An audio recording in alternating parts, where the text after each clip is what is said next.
Hello বন্ধুরা, কি অবস্থা সবার? আশা করি সবাই ভালো আছেন। যারা ঘুরতে পছন্দ করেন তারা দেখেন, একটু ভুলের কারণে কতগুলো লোকের জীবন চলে গেল। এই তুষারপাতের কারণে অনেক ক্ষয়ক্ষতি হয়ে গেছে।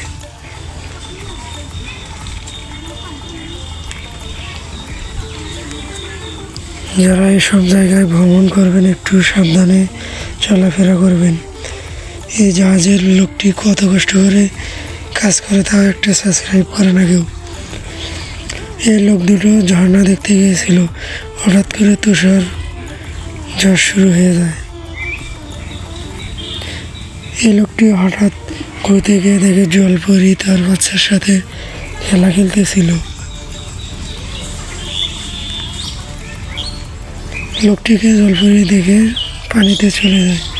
এই জাহাজটি ঝড়ের সম্মুখীন হয়, যদিও মালবাহী জাহাজ না, তারপরও এটি মারাত্মকভাবে ক্ষতিগ্রস্ত হয়। এটি মালবাহী জাহাজ, এটি ঝড়ের কবলে পড়ে অনেক ক্ষয়ক্ষতি হয়ে যায়।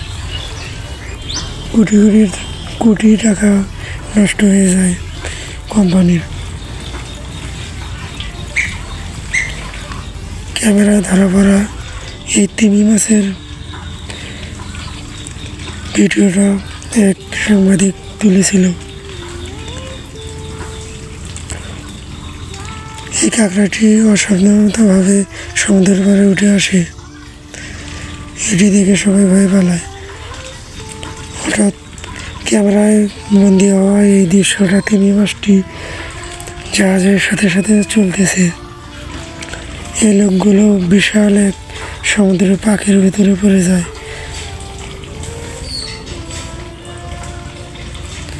যদিও এদের কিছু হয় নাই। ক্যামেরায় এই কাহিনীটি নজরবন্দি হয়ে যায়।